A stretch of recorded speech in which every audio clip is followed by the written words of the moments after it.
अचानक आवाज सुनाई दी, माँ। अपनी संतान में प्राण जिसके रहे।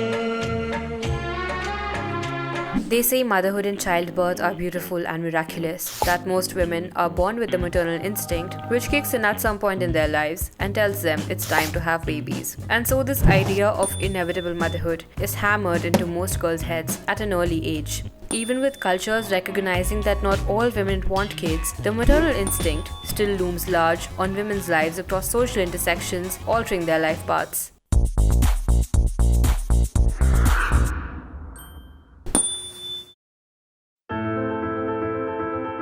If by what you mean as a maternal instinct is that all women have a natural desire to have children, that's simply not true. So if you look at it from the point of view of just straight biology, mammals care intensively for their offspring. So obviously it's very important that they're driven to do that, but they're not driven to have offspring. They have sex, and as a natural consequence, babies just tended to come along. You didn't have to want them. In human history, nobody planned families. 10,000 years ago, women were not sitting around the campfire thinking, what shall I do with my life? Well, what are my options? Well, I could have a baby. The arrival of little ones is surely nature's miracle, but maternal drive and desire is often misconstrued as instinct and hence quite exaggerated. If it is an instinct wired by nature into all born female at birth, then all women must want to be mothers, but that's not the case. And if all women had this instinct, then they must know how to nurture a child at birth without any prior knowledge or training, which in reality isn't the case either. On the contrary, time and again, women have broken free of these normative expectations and decided to be child-free for an array of reasons. So why is motherhood still seen as a necessity and not a choice in most women's lives?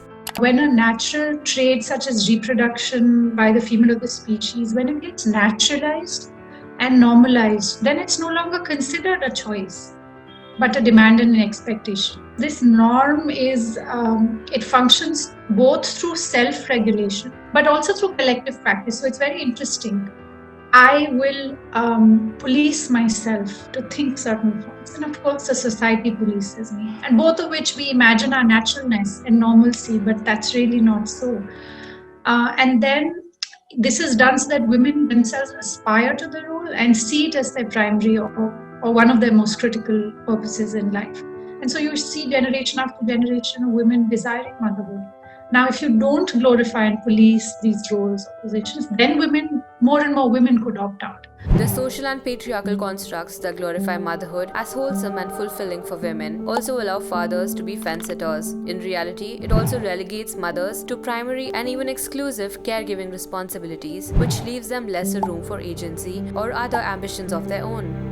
It also results in the ridiculing of infertile women, adoptive mothers, and persons who cannot biologically conceive. Trans women, for instance, wouldn't get the social sanction to become mothers, let alone get the same higher stature as biological mothers.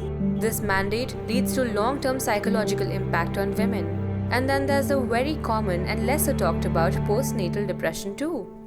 Women can even be afraid or uncomfortable to verbalize or articulate their ambivalence or disinterest in motherhood. I think the desire to nurture, to offer love and care is a beautiful human trait.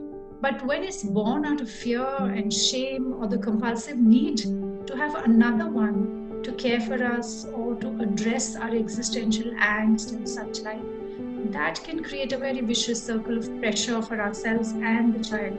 So one of the ways to spot the difference between desire and pressure is to examine very deeply one's own motivations and needs that propel one towards motherhood. We can't challenge nature and ask why it chose women to birth offsprings, but we can and must question social, economic, and cultural constructs that pressure women to reproduce and nurture. It's high time we redefine motherhood as a choice and not as a demand or a necessity.